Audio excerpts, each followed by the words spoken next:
पिछले चैप्टर से हम शीत युद्ध के बारे में पढ़ रहे हैं। इस चैप्टर में भी हम शीत युद्ध के प्रभाव, जिसमें यूरोप, कोरिया, वियतनाम तथा क्यूबा संकट के बारे में बात करेंगे। तो सबसे पहले तो इसमें लेंगे हम शीत युद्ध के प्रभावों के प्रमाण के बारे में कि शीत युद्ध के क्या प्रमाण हमें मिलते हैं कि किस तरह कैसे जो है शीत युद्ध चलता रहा। जिसमें पहला है रूस की कार्यवाहियाँ। रूस ने 1948 के प्रारंभ में पूर्वी यूरोपीय देशों को पूर्ण रूप से अपने प्रभाव से मुक्त कराने का प्रयास किया और जब उसने चेकोस्लोवाकिया को अपने अधिकार में ले लिया और वहाँ एक साम्यवादी सरकार स्थापित कर दी, तो छोटे से गणतंत्रीय देश ने पूर्व और पश्चिम के मध्य का मार्ग अपनाने का प्रयास किया, लेकिन ये प्रयास असफल रहा। जब चेक साम्यवादियों ने रूस और दूसरे उग्रवादी तत्वों तथा पुलिस की सहायता से सरकार पर अधिकार कर लिया, तो कम्युनिस्ट नेता गॉट वॉल्ड ने देश की सब शक्तियां अपने हाथों में ले ली और इस तरह फिनलैंड को छोड़कर सारा पूर्वी यूरोप साम्यवादी की लपेट में आ गया। फिर बर्लिन की समस्या और शीत युद्ध। चेकोस्लोवाकिया के पश्चात अब जो था बारी थी अब आगे चलकर ये थी बर्लिन की बात आती है, जर्मनी की। तो जर्मनी जो है अब इसके पश्चात एक प्रकार से शीत युद्ध का अखाड़ा बन गया। साम्यवादियों द्वारा चेकोस्लोवाकिया पर अधिकार करने की घटना से अधिक नाटकीय और रोमांचक अमेरिकनों द्वारा बर्लिन में हवाई जहाज़ों द्वारा माल उतारने की घटना है। अमेरिका और ब्रिटेन द्वारा पश्चिम जर्मनी की अलग सरकार बनाने के प्रयत्नों को रोकने में सफल होने पर रूसियों ने सड़क और रेल द्वारा बर्लिन के पश्चिम क्षेत्र, जो तीन ओर से रूस द्वारा घिरा हुआ था, को आवश्यक वस्तुओं की पूर्ति रोक दी। अमेरिका ने इस स्थिति से निपटने के लिए बर्लिन के पश्चिम भाग के 20 लाख लोगों के लिए खाद्य पदार्थ, कोयला और जीवन की दूसरी आवश्यकताओं को हवाई जहाज द्वारा भेजना शुरू कर दिया। और ये इतनी प्रभावशाली क्रिया थी कि मई 1949 में रूस को बर्लिन की घेराबंदी समाप्त करनी पड़ी। आपको पता होगा कि प्रथम विश्व युद्ध के पश्चात रूस जो जर्मनी था उसके टुकड़े कर दिए गए थे। पश्चिमी जर्मनी में फेडरल रिपब्लिक ऑफ जर्मनी का के नाम की सरकार जो थी, ये आगे चल के ये 1949 सितंबर में स्थापित हुई और पूर्वी जर्मनी में जर्मन डेमोक्रेटिक रिपब्लिक साम्यवादी सरकार की स्थापना हुई। तो ये इसी वजह से ही ये शीत युद्ध जो था ये चलता रहा। फिर है नाटो की स्थापना। नाटो की जो स्थापना थी ये भी हुई और जिसमें कि चेकोस्लोवाकिया की सरकार में परिवर्तन, बर्लिन की घेराबंदी, यूनान का युद्ध जारी रखने, पश्चिम देशों का विश्वास पक्का कर दिया कि अमेरिका को पश्चिम यूरोपीय राज्यों को रूस के प्रभाव और आक्रमणकारी नीतियों से बचाने के लिए कुछ रचनात्मक कदम जो हैं ये उठाने की आवश्यकता है। तो इसी उद्देश्य से 4 अप्रैल 1949 ईस्वी को क्या हुआ कि मैप यहाँ पर नहीं है, नहीं तो मैं उसमें आपको दिखाती कि कौन कौन से देश इसमें किस तरह से शामिल हुए। तो बर्लिन तो इसी के तहत ही 4 अप्रैल 1949 को वाशिंगटन में नाटो संधि संगठन, जिसमें America, Canada, Belgium, Denmark, France, Ireland, Italy, Luxembourg, Netherland, Norway, पुर्तगाल, ब्रिटेन ने हस्ताक्षर किए। 1952 में यूनान और तुर्की ने और 1955 में संघीय जर्मनी यानी कि वेस्ट जर्मनी ने भी इस संगठन में ये शामिल हुआ। और इस तरह से ये विशेष तौर पर ये नाटो जो था ये अटलांटिक सागर के पूर्वी और पश्चिमी तटों पर स्थित अनेक देश अपने विरुद्ध शत्रु द्वारा किए गए आक्रमणों का एकजुट होकर विरोध कर सके, इसलिए इसका जो है बनाया गया। और आगे चलकर जो है ये कहा जाता है कि रूस के एक प्रतिनिधि ने कहा कि नाटो एक सीमित सैनिक संगठन है जो शांति की स्थापना का विरोधी है और ये अपने सदस्य को शस्त्रों की दौड़ में फंसाए हुए हैं, शीत युद्ध को भड़काकर अग्नि युद्ध बना देना चाहता है और देशों के शांति प्रिय सहयोग को नष्ट भ्रष्ट कर देना चाहता है। और इसके अतिरिक्त SEATO, South East Asian treaty organisation, SEATO और सेंटो, सेंट्रल ट्रीटी ऑर्गेनाइजेशन संधियां भी विश्व के दूसरे भागों में साम्यवाद फैलने से रोकने के लिए की गई, जिनमें अमेरिका की मुख्य भूमिका थी। 1955 ईस्वी में यूरोपीय सहयोगी देशों के साथ संबंधों को और भी सुदृढ़ बनाने के लिए एक और अधिक विस्तृत संधि की, जिसको वार्सा समझौता कहते हैं। और इस संधि के अनुसार रूस और उसके यूरोपीय मित्र देशों ने ये प्रतिज्ञा ली कि वे आर्थिक, सामाजिक, सांस्कृतिक क्षेत्र में आपसी सहयोग से कार्य करेंगे और अंतर्राष्ट्रीय समस्याओं को आपसी वार्ता से निपटाएंगे। फिर है दूर पूर्व में शीत युद्ध। 1950 में शीत युद्ध यूरोप से हटकर दूर पूर्व एशिया में शुरू हो गया और पूर्वी और पश्चिमी गुटों के बीच एक संतुलन सा पैदा हो गया था। परंतु दूर पूर्व में कुछ महत्वपूर्ण घटनाओं जैसे चीन में साम्यवादी सरकार की स्थापना के कारण संतुलन बिगड़ गया। इन सब को सम्मुख रखते हुए अमेरिका ने जापान, फिलिस्तीन, दक्षिण कोरिया के साथ सुरक्षा संधियां की। फिर कोरिया संकट की बात आती है तो कोरिया का जो संकट है 8 जून 1950 ईस्वी को ये जो संकट है ये आया। 8 जून 1950 को कोरिया के संकट ने शीत युद्ध को भड़का दिया। सशस्त्र सुदृढ़ उत्तरी कोरिया ने रूस की सहायता से 38 पैरेलल लाइन को पार करके दक्षिण कोरिया पर आक्रमण कर दिया। दक्षिण कोरिया को अमेरिका और पश्चिम यूरोपीय देशों से सहायता मिलनी शुरू हो गई। अमेरिका संयुक्त राष्ट्र सुरक्षा परिषद से ये प्रस्ताव पारित करवाने में सफल हो गया कि सांझी सुरक्षा पद्धति को कोरिया में लागू किया जाए। रूस ने इसका विरोध किया।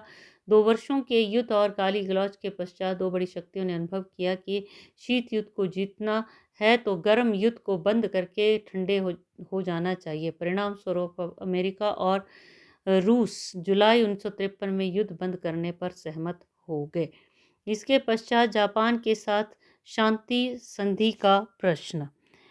जापान के साथ जो है शांति संधि का प्रश्न, संधि की समस्या ने अमेरिका और रूस के संबंधों को और बिगाड़ दिया। अमेरिका के इस निर्णय का कि सितंबर 1951 में जापान के साथ शांति संधि की धाराओं को स्वीकृति देने के लिए सैन फ्रांसिस्को में एक सम्मेलन बुलाया जाए, रूस ने इसका विरोध किया और इसकी अपेक्षा करते हुए अमेरिका ने जापान के साथ संधि कर ली और इसके अनुसार अमेरिका को जापान में अपनी सेनाएं रखने का अधिकार मिल गया। संधि का वास्तविक उद्देश्य रूस और कम्युनिस्ट चीन के विस्तार के प्रश्न को ठेस पहुंचाना था। फिर है वियतनाम में गृह युद्ध। वियतनाम में गृह युद्ध जो है ये हो ची मिन को रूस और साम्यवादी चीन का समर्थन प्राप्त था। अमेरिका फ्रांस की सहायता कर रहा था।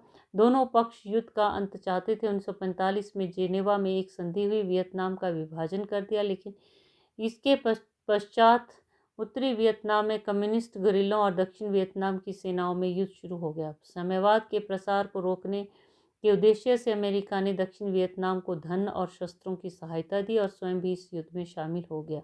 रूस और कम्युनिस्ट चीन ने उत्तरी वियतनाम को बहुत अधिक सैनिक और आर्थिक सहायता दी। इस तरह वियतनाम का गृह युद्ध अमेरिका और रूस के बीच शीत युद्ध में परिवर्तित हो गया। 1953 से 70 के बीच वियतनाम अमेरिका और रूस के बीच शीत युद्ध का कारण बना। फिर हंगरी संकट 1956 में रूस ने हंगरी में हस्तक्षेप किया, पश्चिमी देशों ने विरोध किया। रूस ने पूर्वी यूरोपीय राज्यों पर अपनी पकड़ बनाए रखी और हंगरी उसके प्रभाव क्षेत्र में आ गया। स्वेज संकट, स्वेज नहर का जो संकट है ये भी देखने को मिलता है। मिस्र के राष्ट्रपति नासिर ने 26 जुलाई 1956 को स्वेज नहर के राष्ट्रीयकरण की घोषणा की। अक्टूबर 1956 में इजराइल, ब्रिटेन, फ्रांस ने स्वेज नहर पर अधिकार करने के लिए अपनी सेनाएं भेज दी। उनकी इस अनुचित कार्यवाही की विश्व भर में निंदा हुई। संयुक्त राष्ट्र संघ और अमेरिका ने भी इसकी आलोचना की। रूस ने आक्रमणकारियों को चेतावनी दी और परमाणु बम का प्रयोग करने की धमकी दी। फलस्वरूप नवंबर 1956 में ये युद्ध समाप्त हुआ और ब्रिटेन, फ्रांस और इजराइल ने अपनी सेनाएं बुला ली। फिर बर्लिन की दीवार का संकट। अगस्त 1961 में सोवियत संघ ने बर्लिन नगर के सोवियत क्षेत्र को पश्चिम क्षेत्रों से अलग करने के लिए दीवार बना दी ताकि पूर्वी जर्मनी से शरणार्थी पश्चिम जर्मनी को न जा सके। रूस के इस कदम का अमेरिका ने विरोध किया। सीमा के दोनों ओर रूस और अमेरिका ने अपने अपने टैंक जो थे युद्ध की स्थिति में खड़े कर दिए। दोनों में से कोई भी शक्ति युद्ध नहीं चाहती थी। दोनों ने टैंक पीछे हटा लिया और तनाव जो था ये भी आपसी विचार विमर्श से समाप्त हो गया। फिर सोवियत संघ की अंतरिक्ष अनुसंधान में अमेरिका को चुनौती। 1957 में रूस ने अंतरिक्ष में अपना पहला उपग्रह छोड़ा। इसके 3 वर्ष पश्चात उसने मनुष्य को पहली बार सफलतापूर्वक अंतरिक्ष में भेजा। अमेरिका ने अंतरिक्ष अनुसंधान कार्यों में सशक्त प्रयास शुरू किए। 1969 में अमेरिका ने के 2 अंतरिक्ष यात्री चांद पर सफलतापूर्वक पहुंचे और वहां उन्होंने चट्टान के नमूने इकट्ठे किए। ये अमेरिकन वैज्ञानिकों की इस शताब्दी की सबसे महान उपलब्धि थी जिसने संसार को चकित कर दिया। इसके पश्चात अमेरिका मंगल ग्रह पर भी अपना उपग्रह भेजने में सफल रहा। फिर वियतनाम में गृह युद्ध। वियतनाम के गृह युद्ध में हो ची मिन को रूस और साम्यवादी चीन का समर्थन प्राप्त था। अमेरिका फ्रांस, जबकि अमेरिका जो था ये फ्रांस की सहायता कर रहा था, जैसा कि आप सभी जानते हैं, इससे पहले भी मैंने आपको बताया। तो आगे चलकर जो है ये भारी क्षति भी उठानी पड़ी। ये जो युद्ध था वियतनाम में गृह युद्ध, जो कि अमेरिका और रूस के बीच शीत युद्ध का ये कारण बना रहा। नेक्स्ट है क्यूबा का प्रक्षेपास्त्र संकट। कैरिबियन सागर में स्थित क्यूबा गणराज्य में फिदल कास्त्रो के नेतृत्व में साम्यवादी सिद्धांतों के अनुसार सामाजिक और आर्थिक सुधार हुए। क्यूबा ने रूस और चीन के साथ मित्रतापूर्ण संबंध स्थापित किए। 1962 में क्यूबा में रूस द्वारा प्रक्षेपास्त्र अड्डा स्थापित करने के निर्णय का अमेरिका ने कड़ा विरोध किया। अमेरिका ने क्यूबा की हवाई और समुद्री नाकाबंदी के आदेश दे दिए। 24 अक्टूबर 1962 से ये लागू हो गए। अमेरिका और रूस के बीच युद्ध निश्चित दिखाई दे रहा था। संयुक्त राष्ट्र संघ के मुख्य सचिव यू थॉट ने अमेरिका पर क्यूबा की नाकेबंदी उठाने और रूस पर क्यूबा को प्रक्षेपास्त्र न भेजने के लिए दबाव डाला, लेकिन गतिरोध समाप्त नहीं हुआ। अंत में 26 अक्टूबर को संकट टल गया। सोवियत प्रधानमंत्री ने अमेरिका राष्ट्रपति JF कैनेडी से ये वचन देने को कहा कि अमेरिका क्यूबा पर आक्रमण नहीं करेगा। अमेरिका के ये प्रस्ताव मान लेने पर रूस ने भी अपने प्रक्षेपास्त्र हटा लेने का विश्वास दिलाया। तो इस तरह से ये जो संकट था ये टल गया। तो ये क्यूबा संकट के अंतर्गत अमेरिका के जो राष्ट्रपति थे आइजनहावर ने क्यूबा के प्रति आक्रामक नीति अपनाने का निश्चय किया। अमेरिकी गुप्तचर एजेंसी CIA ने अमेरिका में क्यूबा के शरणार्थियों की एक गुप्त सेना बनाई। इस सेना का उद्देश्य क्यूबा पर आक्रमण करके साम्यवादी शासन का अंत करना था। आइजनहावर के उत्तराधिकारी जॉन F कैनेडी ने इस सेना को आक्रमण करने का आदेश दिया। यह आक्रमण गवांतानामो की खाड़ी स्थित अमेरिकी सैनिक अड्डे से किया गया। 1400 सैनिकों का एक दल 1961 में पिक की खाड़ी में उतारा। यह अभियान सुनियोजित नहीं था, इसलिए कास्त्रो की सेनाओं ने बड़ी सरलता से इन घुसपैठियों का सफाया कर दिया। इसी के तहत सोवियत संघ क्यूबा को आर्थिक सहायता देता रहा ताकि वह अपने आर्थिक संकट पर काबू पा सके। 1962 में अमेरिका को यह जानकर आश्चर्य हुआ कि सोवियत संघ ने क्यूबा में मिसाइल अड्डे स्थापित कर लिया। अमेरिका को इस बात की पुष्टि कृत्रिम उपग्रह हवाई जहाज़ों से लिए गए चित्रों से हुई। इसका अर्थ यह हुआ कि युद्ध की स्थिति में अमेरिका पर मिसाइलों द्वारा आसानी से बमबारी की जा सके, जिससे अमेरिका की सुरक्षा को खतरा पैदा हो गया। सितंबर 1961 को सोवियत संघ ने पृथ्वी पर बमों के परीक्षण किए। इसके जवाब में अमेरिका ने फिर से भूमिगत परमाणु परीक्षण किए, परंतु संकट के ये बादल शीघ्र ही छा गए। संयुक्त राष्ट्र के महासचिव थॉट ने दोनों देशों से नियंत्रण में रहने की अपील की और इस तरह से राष्ट्रपति जो थे रूस के, उन्होंने इस शर्त पर क्यूबा से अपनी मिसाइलें हटाने का वचन दिया कि अमेरिका क्यूबा पर आक्रमण नहीं करेगा। और इस तरह से ये जो क्यूबा का प्रक्षेपास्त्र का संकट था ये बड़ी मुश्किल से आगे चलकर टल पाया। कोरिया का आगे जो युद्ध है इसके बारे में हम अगले वीडियो में बात करेंगे।